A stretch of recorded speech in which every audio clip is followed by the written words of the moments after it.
Class, इससे पहले आपको फर्स्ट वीडियो दिया गया है इस चैप्टर का। उसमें एक्सरसाइज जो अभ्यास कार्य है आपके पाठ में, उसके पहले गद्यांश के प्रश्नोत्तर समझाए गए हैं। अब ये दूसरा गद्यांश है, इसके प्रश्नोत्तर इस वीडियो में आपको समझाए जाएंगे। अरे मूर्ख, ये क्यों नहीं कहता कि जो कुछ ना होना था हो चुका, जो कुछ होना था वह कहाँ हुआ। जब कैलाश को सांप ने काट लिया, इससे पहले आपको बताया गया था कि कैलाश जो डॉक्टर चड्ढा का बेटा था, सांप पालने का शौक़ था उसे, और अपने जन्मदिन की पार्टी में अपने दोस्तों को दिखाने के लिए, एक तरह से कहा जाए कि दिखावा करने के लिए, उसने सांप जो पाल रखे थे, रात के समय उन सांपों को नचाना खिलाना शुरू किया। रात का समय था, एक सांप जब कैलाश ने उसके दांतों में उंगली डाली तो उसे काट लिया। और वो सांप इतना विकराल था, इतना जहरीला था कि जैसे ही उसने कैलाश को काटा, कैलाश बेहोश हो गया और धीरे धीरे बेहोशी बढ़ती गई और वो मृत्यु की ओर बढ़ने लगा। केवल कुछ सांसें ही उसकी अटकी हुई थी। तो किसी ने कहा कि जो कुछ होना था हो चुका। तो किसी दूसरे व्यक्ति ने कहा कि अरे मूर्ख, जो होना था वो कहाँ हुआ। होना तो ये चाहिए था कि कैलाश का जन्मोत्सव मनाया जाता, उसके बाद उसके माता पिता जो उसके विवाह के सपने देख रहे थे वो सपने पूरे होते, मृणालिनी जिसका कैलाश से विवाह होने वाला था, उसकी इच्छाएं अधूरी रह गईं। तो ये कहाँ हुआ, जो नहीं होना था, कैलाश की ये दशा नहीं होनी चाहिए थी, वो हो गई। तो इसलिए ये कहो जो नहीं होना था वो हो गया। ये इस गद्यांश में बताया गया है। और रेखांकित अंश, इसका पहला प्रश्न है, प्रस्तुत गद्यांश का संदर्भ लिखिए। जैसे कि पिछले गद्यांश में आपने लिखा, इसका उत्तर भी दिया जा रहा है यहाँ पर। फिर से लिखना है आपको। रेखांकित अंश की व्याख्या कीजिए।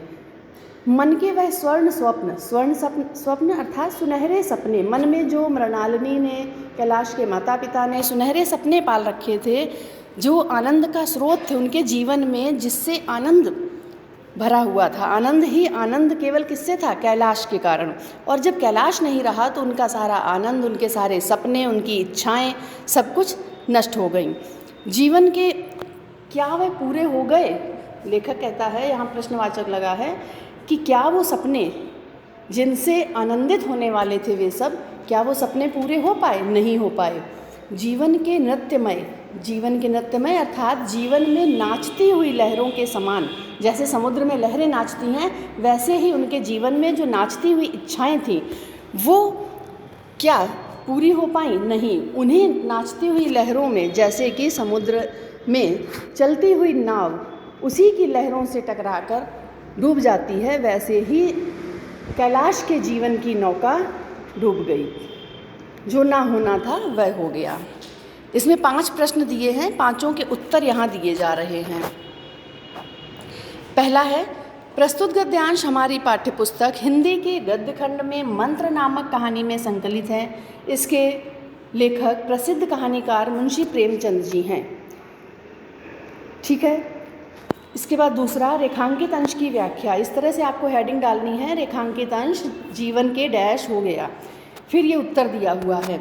इन पंक्तियों में लेखक ने बताया है कि कैलाश की अचानक इस दशा से मृणालिनी और कैलाश के माता पिता के सारे सपने नष्ट हो गए। उनके मन की अनेक इच्छाएं और सुनहरे सपने कैलाश की मृत्यु के साथ अपूर्ण होकर क्या नहीं रह गए, मतलब पूरे हुए बिना ही रह गए। जिस प्रकार किसी सागर में नाचती हुई नाव सागर की उठती हुई लहरों से उसी सागर में समा जाती है, जो सागर उस नाव को तैरने की, नाव को आगे बढ़ने की ताकत देता है, वही सागर अपनी लहरों में समेटकर उस नाव को डुबो भी देता है। अर्थात कैलाश के कार्यों से, कैलाश के कारण ही उनके जीवन की नाव आगे बढ़ रही थी और कैलाश के कारण ही उनके जीवन की नौका डूब गई। कहने का तात्पर्य ये है। उसी प्रकार कैलाश रूपी नौका पर, जो कैलाश रूपी नौका अर्थात कैलाश में ही उनके सारे सपने थे, अंधेरे के उस सागर में डूब गए।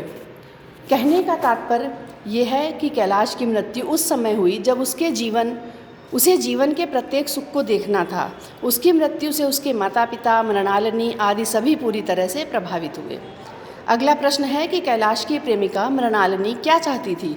उत्तर है, कैलाश की प्रेमिका मृणालिनी कैलाश के साथ विवाह करके अपना जीवन प्रसन्नतापूर्वक बिताना चाहती थी। प्रश्न 4 है, नौका जलमग्न होने से क्या तात्पर्य है?